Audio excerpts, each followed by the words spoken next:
Hello everyone and welcome to Nerd On.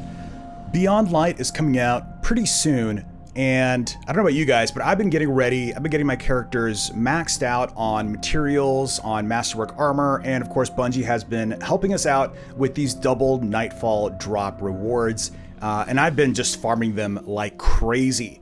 And I really wanted to show you a great build that I'm actually going to probably carry into Beyond Light, and I love this so much that I might actually even start Beyond Light with my Warlock.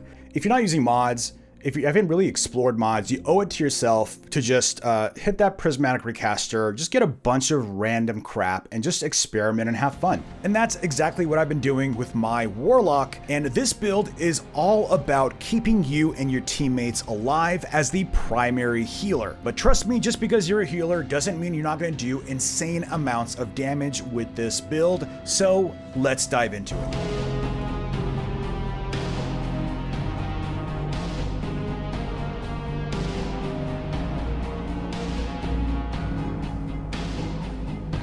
So let's start with weapons. I got the mountaintop a few weeks ago. It was kind of painstaking. I had those sort of trajectory medals to get. It took me forever to get that, but we got it. The mountaintop, and I'm absolutely in love with this, and I'm super sad that it's being sunset. I'm going to try to use this for as long as I possibly can. Bungie, you cannot take it away from me. You will have to pry it from my dead hands. We have the SMG. I kind of didn't really pay attention to this much. 7th SERAPH VY7. It's always been on the recaster, but I never really paid too much attention to it. And I've been loving this, especially in the Garden World Nightfall. I know it's being vaulted, so it's not really going to be much of an issue moving forward, but it's a fantastic gun, and it does have a maximum power that will keep you going for a while. And I really like this gun a lot. As you can see, I give it the old Callus Shader for the ones that I really like. 4 times the charm, Feeding Frenzy. It's not the best roll, but I've been finding some pretty interesting one. Like this one, I might. No, that's not the one. I've got so many of these going on here. Pulse Monitor, Feeding Frenzy, and Dragonfly. It's like not bad, kind of interesting. I'm gonna keep it around. You know, I'm gonna keep. I think that's all my little engrams are gonna be. Is gonna be just trying to find the perfect one of these. If you know a perfect roll for this, let me know down below. And then of course Anarchy, and we've got double grenade launcher going on. This thing just rips. You can essentially solo the boss with this thing and the mountaintop. Just toss a couple of those grenades, let it do the DOT, hit him with the mountaintop, rinse, repeat, keep doing that. That's the way to go. If you have a well or a bubble right out of that boss fight, that is going to save you, and you're going to melt that thing in no time. But one thing that's going to help you just rampage through these Nightfalls is going to be the armor mods that you can slot onto your armor. And I've just been exploring this. This is not going to be perfect, so definitely let me know down below if you have any improvements to my build, because I definitely want to get it to the prime place. Knowing this is my weapon loadout, what do you recommend? Now, I've been playing around with all these mods that I've sort of just kind of ignored for the most part. And some of these Season of Dawn mods. For some context, I did take a good, I would say a large portion of Year 3 off of Destiny. I was there like the middle of Undying. I kind of fell off. I never did the final encounter or whatever it was supposed to be. And then I kind of just came back for exotic quests because that was my only thing. It was like, okay, well, I don't want to miss out on exotics. So I just kept coming back for the exotic quests, and that's pretty much it. I would have some random loot here and there. I kind of vaulted it or didn't pay attention or dismantled it. But I did get a bunch of these mods during those seasons. And if you don't have these mods, that's kind of one of the issues with the whole FOMO thing, right?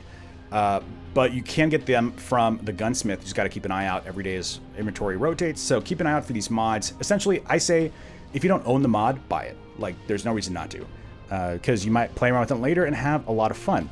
So let's start with this build. We've got Void Helmet, and that's because of the ammo requirement. Luckily, Bungie is getting rid of any elemental affiliation for ammo-based mods, so that's going to be very exciting. But for now, we've got Void on this one, which helps because there's a lot of Void damage, and that Void dampener is definitely going to help with Void resistance. Grenade launcher, find your ammo. This is key because even though I have the SMG, this is really my primary weapon that I'm using, the mountaintop, because it just devastates in this. And as you'll see, it's going to play into a lot of my other perks that are going to enable some really cool things. We got some heavy ammo finder. Got to keep up on heavy. The game's still a little broken, in my opinion, with how it distributes heavy ammo, so I tried whatever I can to mitigate that as best I can. Hopefully they address that. Now, this gun, the 7th Seraph, is a Seraph weapon, so it's going to work with the Warmind Cell. And the Warmind Cells are kind of cool. They haven't been super useful, to be honest, in the Nightfall, just because we're kind of rampaging through. And the idea, the one that I have equipped, and I still want to play around with, or the one that I had equipped, I should say, is the cellular suppression. This seemed really interesting, especially since I'm running solar. So I was thinking, hey, if I put this on, I can help with a little bit of void damage, you know, weaken enemies, whatever it is. But we just rampage through so fast that it's not really that effective. And there's only like 2 or 3 Minotaurs that even have void shields to begin with. So I opted for global reach, which just makes the effect greater distance. Now I'm going to skip ahead a little bit because that is actually paired with this one right here. The FIRETEAM Medic. Destroying a Warmind cell creates a burst of healing for you and your allies. So that top perk just extends the reach, theoretically, I think. I haven't really seen it, I haven't tested it, but that's the theory anyways. Let me know if that's how it works down below.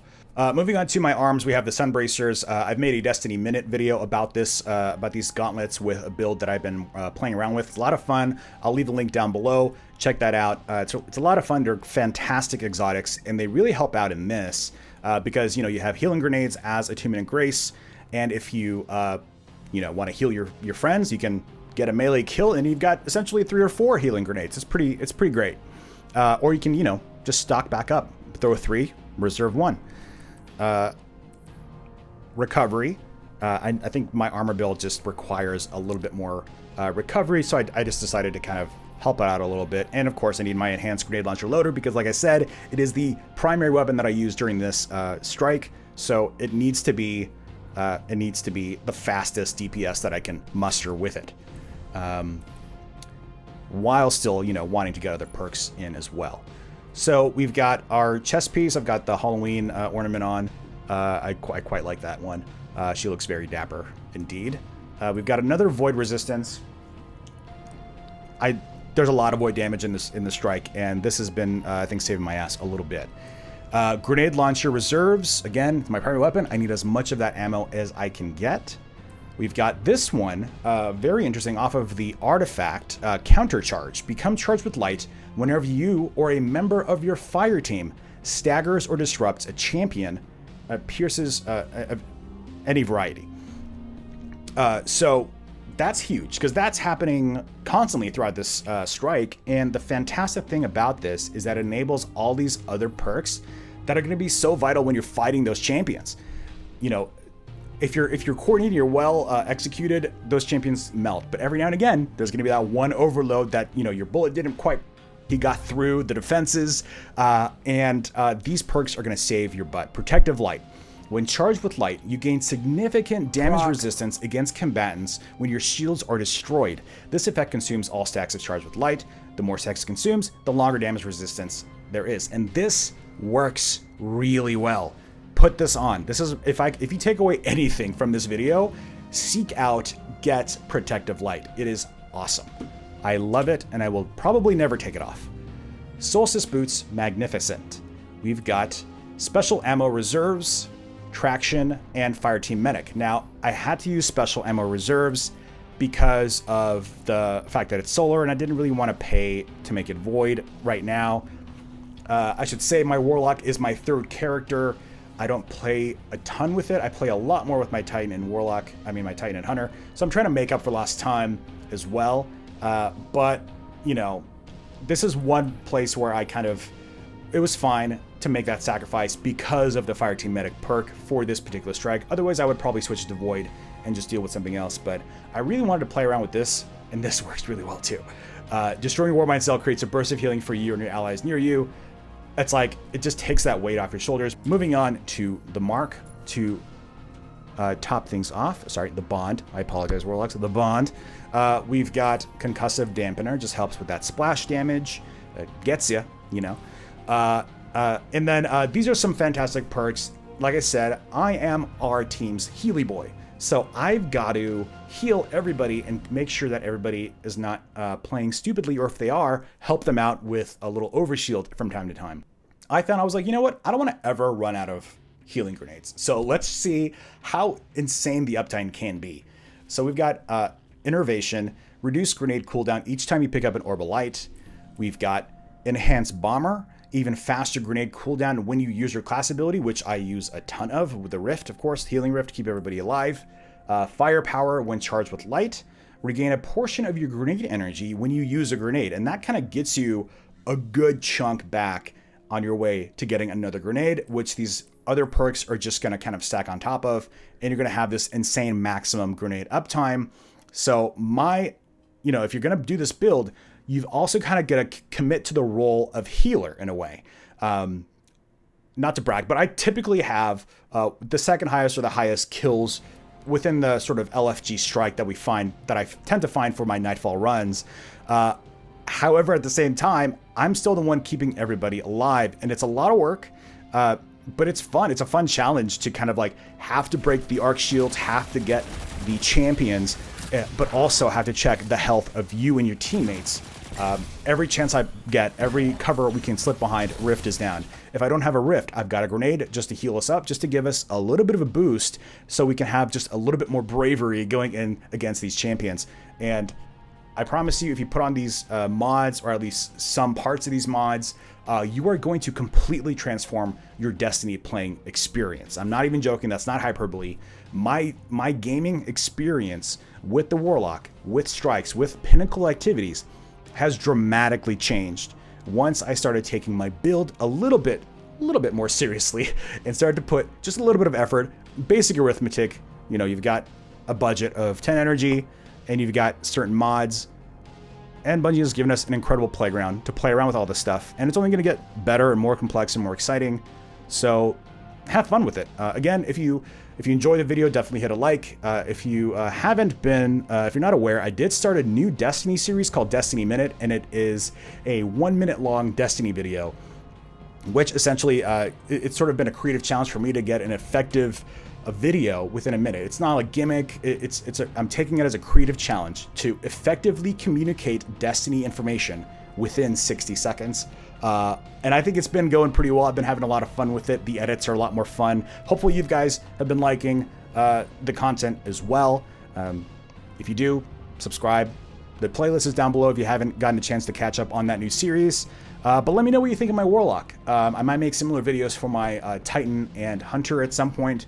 But last night I was really vibing on my Warlock. We were just slaughtering, and it just felt good. Yeah.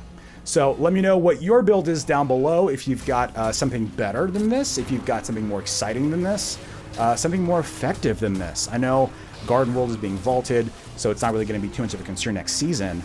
But let me know how you're getting ready for Beyond Light. Let's go with that. But as always, thanks for watching. Subscribe if you enjoyed it, and I'll see you next time on Destiny Minute.